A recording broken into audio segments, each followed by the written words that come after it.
آج آپ کے امریکہ کے صدر نے ایک بہت بڑا بیان دیا ہے کہ امریکہ جو اس کے صدور ہے پاکستان کے صدور سے ان سے کچھ غلطیاں ہوئی ہیں. میں کہتا ہوں کہ عمران کا یہ سٹانس، عمران خان نے جو کل ایک فورم پہ کہا ہے کہ ہم سے ماضی میں غلطیاں ہوئی ہیں، میں کہتا ہوں اس میں کوئی شک نہیں ہے کہ ہم سے ماضی میں غلطیاں ہوئی ہیں. ایک پرائے جنگ میں اس ملک کو دھکیل کر اس ملک کے ساتھ ہم نے انصاف نہیں کیا. ایک پرایا جنگ تھا جس میں ہمارا کوئی سروکار نہیں تھا. یہ وہی افغانستان ہے جس کے لیے ہمارے فوج ہم نے قربانیاں دی ہیں.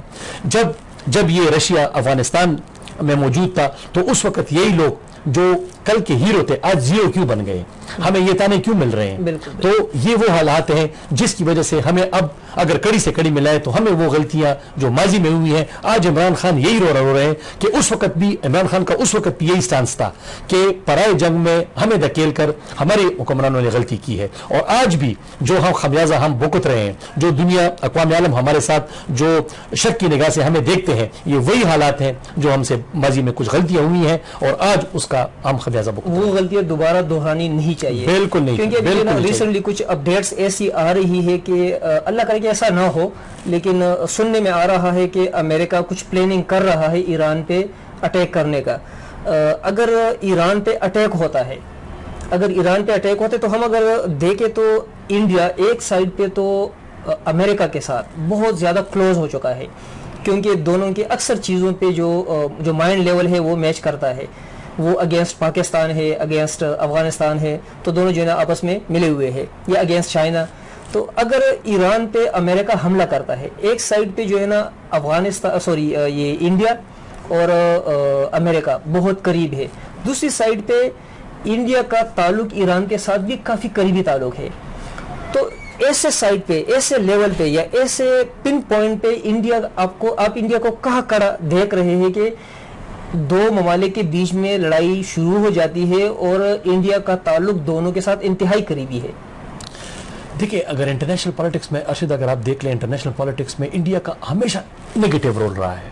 انڈیا اپنے آپ کو سیکولر تو کہتا ہے، سب اچھا کا جو ان کا رجحان ہے، جو سب اچھے کا ان کا جو شکل ہے، میرے خیال میں اب دنیا کے سامنے وہ پیش آنا چاہیے. اس وقت جو تناؤ ہے مشرق وسطیٰ میں، میرے خیال میں یہ صرف مشرق وسطیٰ کا مسئلہ نہیں ہے، یہ پورے دنیا کا مسئلہ ہے، یہ پوری دنیا کا مسئلہ بنتا آ رہا ہے. یہ کوئی اتنی آسان بات نہیں ہے کہ امریکہ ایران کے ساتھ یہ جو غلط فہمیاں ہیں اس کو جنگ کی صورت تک لے جائے. یہ اتنا آسان مسئلہ ہے نہیں. ایران ملک اس خطے کا، مشرق وسطیٰ کا ایک حقیقت ہے.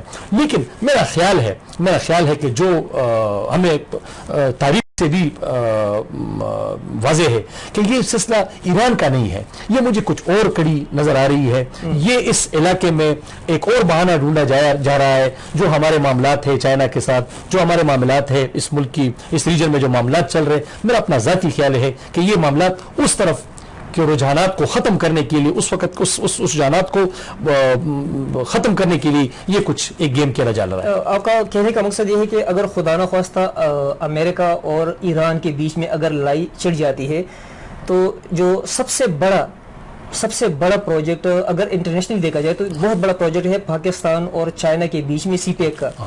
تو آٹومیٹکلی کیونکہ گوادر میں چائنا کی بہت بڑی انویسٹمنٹ، اور گوادر جو ہے نا اکراس دی بارڈر پھر ٹچ کر رہا ہے ایران کو. تو اگر خدا نہ خواستہ جنگ چڑھ جاتی ہے تو سی پیک بھی تو بہت پیچھے چلا جائے گا، بالکل، جس کا نقصان پاکستان اور چائنا کو بھی ہوگا. میں وہی بات آپ کو عرض کرنا چاہ رہا تھا کہ اس وقت جو پاکستان میں چائنا کی انویسٹمنٹ ہے، دیکھیں جس طرح ہر ملک اپنے مفادات کو دیکھتا ہے، جس طرح ہر ملک آگے کی سوچتا ہے ممالک میں انویسٹمنٹ کے بارے میں اور ان کی جو رجحانات ہوتے ہیں، اس طرح چائنا نے بھی جب وہ سی پیک شروع کرا تھا اس کے بھی کچھ رجحانات تھے ساؤتھ ایشیا کے لیے، پاکستان کے لیے ان کے کچھ تھے. تو میرے خیال میں اگر خدا نخواستہ اس قسم کی صورتحال اس خطے میں شروع ہوتے ہیں تو میرا خیال ہے کہ یہ بات کہیں بہت دور نکل جائے گی. اور یہ اس وقت جو ہمارے خطرات ہیں ہمارے اس پروجیکٹ کے لیے، جو سی پیک اور جو چائنا سے منسلک ہمارے سرمایہ کاری کے جو رجحانات ہیں پاکستان کے لیے، میرے خیال میں یہ اس کے لیے ایک خطرہ بن سکتا ہے. کہیں یہ کڑیاں ترکی سائڈ پہ تو نہیں جا رہی، کیونکہ ایران کا بارڈر ترکی کے ساتھ بھی ہے اور 2023 میں جو ترکی پہ 100 سالہ پابندی ہے وہ ختم ہو جائے گی. تو پاسٹ میں انٹرنیشنلی سب نے دیکھا ہے کہ ترکی نے پابندیوں کے باوجود بہت تیزی سے ترقی کی ہے. ابھی جو پابندیاں لگی ہوئی ہے اور اس لیول پر ترقی وہ کر چکے ہیں, تو کیا امریکہ یا کچھ اور کنٹریز ایسے تو کہیں نہیں ہے کہ ان کی نظر اس بات پہ ہے کہ 2023 کے بعد پھر وہ کس طرح ترقی کریں گے؟ پھر تو جو ہے نا, کیونکہ پابندیوں کے وقت وہ اتنے فاسٹ ٹریک پہ ترقی کر رہے ہیں, پابندیاں ختم ہو جائے گی تو پھر تو جو ہے نا وہ کسی اور لیول پہ پہنچیں گے. ترکی ایک خود مختار ملک ہے, ایک خوددار ملک ہے. جس طرح آپ نے بھی فرمایا کہ پابندیوں کے دوران اس نے اپنی خودداری کا اور اپنی اس کا اتنا ان کو تھا کہ ترکی کہاں سے کہاں پہنچ گیا. اگر یہ 2023 کے بعد ان پہ پابندیاں ختم ہوتی ہیں تو میرے خیال میں ایک خود مختار اور ایک آزاد ملک کی حیثیت سے ترکی کا میں بہت ایک روشن مستقبل دیکھ رہا ہوں. اور یہ صرف ترکی کا اس کی خوشحالی کا سفر نہیں شروع ہوگا, اس کے ساتھ مسلم امہ کی وہ جڑی ہوئی ہیں, ان کے ساتھ تمام جو معاملات تھے مسلم امہ کے, اس کو بھی میں بڑا روشن دیکھتا ہوں. یہ ابھی کل عمران خان صاحب نے اپنے سپیچ میں یہ کہا ہے کہ ہم لوگوں نے, مطلب کہ حکومت پاکستان نے اشرف غنی کو انوائٹ کیا ہے پاکستان آنے کے لیے. تو آپ کیا سوچ رہے ہیں یا آپ کا کیا خیال ہے کہ اشرف غنی کو آنا چاہیے اور آ کے جو ہے نا, کیونکہ دونوں مسلم برادر ہے, دونوں افغانستان میں اگر دہشت گردی چل رہی ہے تو اس کا ڈائریکٹلی اور انڈائریکٹلی پاکستان پہ بہت بڑا اثر پڑ چکا ہے اور پڑتا رہے گا, تو اس لیڈر کو آنا چاہیے. اور سیکنڈلی کہ آ کے جو ہے نا ان کو کس جو مین ایشوز ہے, کون کون سے ایشوز ہیں جن کو ڈسکس کرنا چاہیے. Arshad, strong and peaceful Afghanistan is in the large interest of strong and peaceful Pakistan. No doubt ہم روز اول سے اس بات کے خواہاں ہیں, اس بات کے خواہش مند ہیں کہ افغانستان میں امن ہو. افغانستان کا امن پاکستان سے جڑا ہوا ہے, پاکستان کا امن افغانستان سے جڑا ہوا ہے. ایک برادر ملک ہونے کی حیثیت سے, ایک ہمسایہ ملک ہونے کی حیثیت سے, بحیثیت ایک پاکستانی, میری خواہش ہے, میرے ملک کی خواہش ہے, میری خارجہ پالیسی کا اہم جز یہی ہے کہ افغانستان میں امن ہو. بالکل آنا چاہیے. اس وقت اشرف غنی کے جو مسائل ہیں ایک مسلمان ہونے کی حیثیت سے وہ میرا مسئلہ ہے. افغانستان جس دور سے گزر چکا ہے, افغانستان جس کرب سے گزر چکا ہے, میں ایک مسلمان ہونے کی حیثیت سے, میں ایک ہمسایہ ہونے کی حیثیت سے میں اس درد کو فیل کر سکتا ہوں. تو میرے خیال میں اشرف غنی کو بالکل آنا چاہیے, اور اشرف غنی کو افغانستان کی عوام کی خاطر جو پاکستان کی خواہشات ہیں, جو پاکستان کا سوچ ہے, جو پاکستان کی خارجہ پالیسی ہے افغانستان کے بارے میں, اور افغانستان کے لیے جو ہمارے جذبات ہیں, اشرف غنی کو اس کا احساس ہونا چاہیے. میں کہتا ہوں کہ جو انڈیا گیم کھیل رہا ہے افغانستان میں آپ کو بسوک سے کہتا ہوں کہ یہ کبھی بھی انڈیا مخلص نہیں ہو سکتا. کبھی بھی ہمارا دشمن, اس کا دشمن, اس کو جو ہمارا سٹانس ہے افغانستان کے بارے میں, وہ انڈیا کا سٹانس نہیں ہو سکتا. ہمارے دل, ہم ایک کلمے کے زنجیر میں جڑے ہوئے ہیں, ہم ہمسائیگی کے زنجیر میں جڑے ہوئے ہیں. تو جو افغانستان کے لیے ہمارے جذبات ہیں, جو حکومت پاکستان کے جذبات ہیں, وہ انڈیا کے نہیں ہو سکتے. کبھی بھی ہندوستان نہیں چاہے گا کہ افغانستان میں امن ہو. یہ جو بدنظمی ہے, یہ جو انتشار ہے, یہ انڈیا سمجھتا ہے کہ یہ اس کے مفاد میں ہے, چونکہ اس کی غلط فہمی ہے.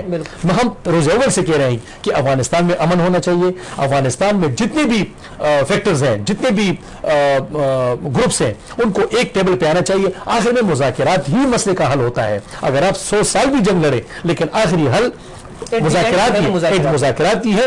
اور اس وقت پیس افغانستان کے لیے یہ پاکستان کی بھی خواہش ہے, اور جو لوگ بھی اس وقت افغانستان کے امن کے لیے کوشش کر رہے ہیں, میرا خیال ہے کہ پاکستان اس میں صف اول میں شامل ہے. اور اشرف غنی کو بالکل آنا چاہیے, اور اشرف غنی کو پاکستان کے اس سفارتی کامیابی جو اس کو ملی ہے افغانستان کے حوالے سے, جو اس کا سٹانس ہے, جو آج عمران خان امریکہ میں بیٹھ کے افغانستان کے بارے میں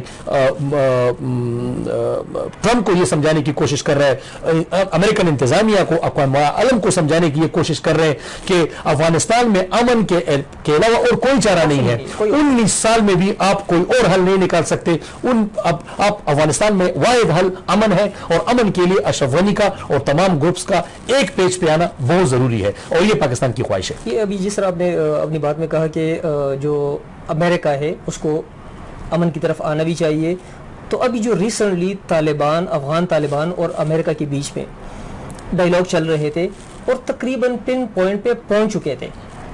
معاہدہ ہونے والا تھا کہ افغانستان میں ایک بلاسٹ ہوتا ہے, اور بلاسٹ میں ایک امریکن فوجی کی ڈیتھ ہو جاتی ہے.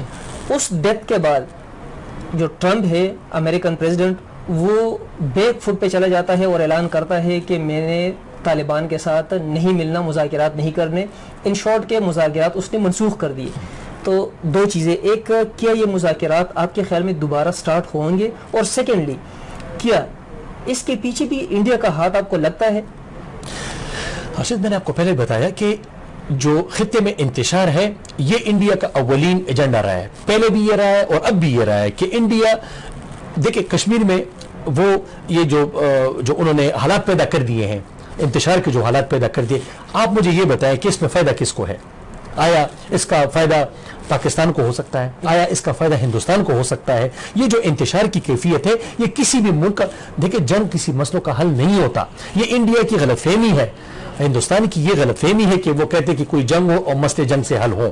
اس وقت جو افغانستان میں بھی ہندوستان کی پالیسی ہے وہ ایک بالکل ناکام پالیسی ہے، اور ان کا یہ خیال ہے کہ اگر ان میں انتشار ہوگا، اس میں کلفشار ہوگا، اس میں بدنظمی ہوگی تو ہو سکتا ہے یہ مسئلے بالکل جو پاکستان کا سٹانس ہے، جو حکومت ہماری جو خارجہ پالیسی ہے افغانستان کے حوالے سے وہی پالیسی ہے. اور آج میں آپ کو جس طرح پہلے عرض کیا کہ آج امریکہ میں بیٹھ کر عمران خان ان کو یہی باور کرنے کی کوشش کروا رہا ہے کہ افغانستان کا امن دنیا کا امن ہے. ہم نے دیکھ لی، ہم جنگ بھی دیکھ لی، ہم نے 2 صدیاں 10 سال ہم نے 20 سال ہم نے دیکھا ایک افغانستان میں جنگ کی صورتحال. فائدہ کس کو ہوا؟ ہلاکتیں ہوئی، لاکھوں لوگ شہید ہو گئے. پاکستان میں جو ان کے ثمرات، جو پاکستان پہ اس کے ثمرات، جو خطے میں اس کے ثمرات، تو آج حکومت پاکستان اگر ان کو یہ باور کرنے کی کوشش کر رہا ہے کہ افغانستان کا امن جڑا ہوا ہے دنیا کے امن سے، تو اس میں کچھ ہوگا.